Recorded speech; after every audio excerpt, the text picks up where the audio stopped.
Hey, welcome to the Daily Dose of Dopamine with Robert Cochran, PhD, and me, Susan Scarlett. His sidekick, pal, whatever, foil, an occasional reminder or mirror of interesting things that have come up. One of which lately was the sensation, what we learn from our body, what we learn by using our senses. And I'm going to toss it back to your court.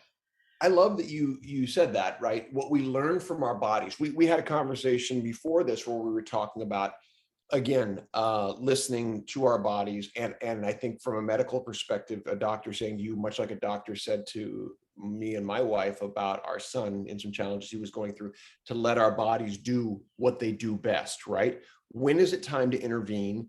And when is it time to step back? And the wisdom seems to me to weigh heavily upon here. It's acute versus chronic, right? And so that's the one side of it. The other is how, like you said, we pay attention to our senses and the way we can positively impact each other. And it came up in the writer's journey in the day one class when we talked about what stories do to us, right? That a good story can make us, well, I'll give an example and then you do. It can make our hearts pound really fast. What can a good story do for you? Uh, Make you sweat if you're scared. Oh yeah. It can give you chills, and those can be Yeah. negative or positive emotionally, right? If we're assigning a value to them, right? Either way, the chills. In uh, fact, Reading about something that I love, like, well, I was starting to refer to the sense of smell. I don't have much of a sense of smell anymore, but reading about it can evoke that, or hearing a piece of music can bring back so many songs bring back so many memories. So it's so cool, Robert. It's like they're stored in there somehow, locked in. they're part of us, and I think this is part of unlocking the Parkinson's prison. Just hearing you say that helps me, because it reminds us sometimes, so many people, and understandably so, with aging or Parkinson's or both, get caught up in the loop of what am I losing? What am I losing? How am I trapped? Right.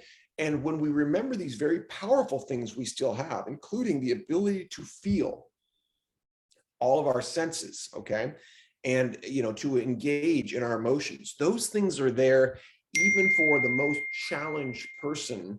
Um, you know, well, in Parkinson's, I guess, I mean, smell is suspended for many, Yeah. but almost everybody has most of these sensations and or emotions, and we underplay how much they can transform us in the moment, what they can do for us right now when we engage with them presently. And we practice that. It's so fun. You'll give us one at a time Yeah.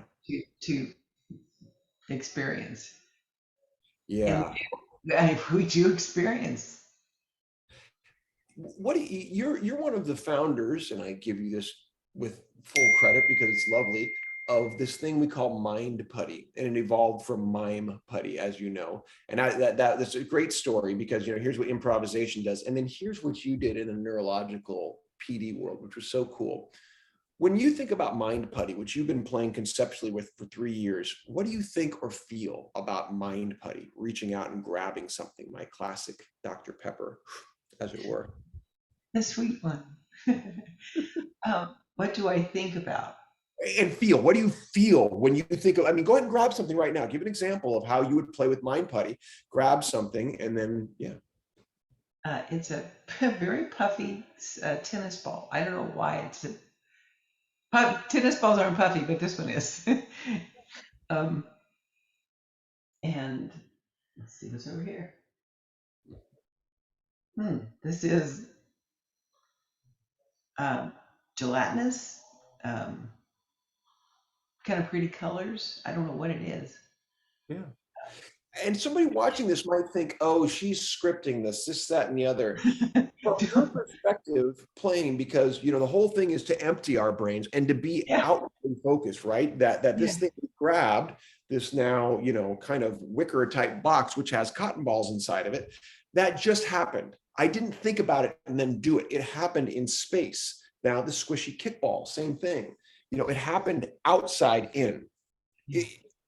talk about that experience. We're at time a little bit. I want you to just give me a little bit on that, about the outside in experience and why it's valuable from the body perspective.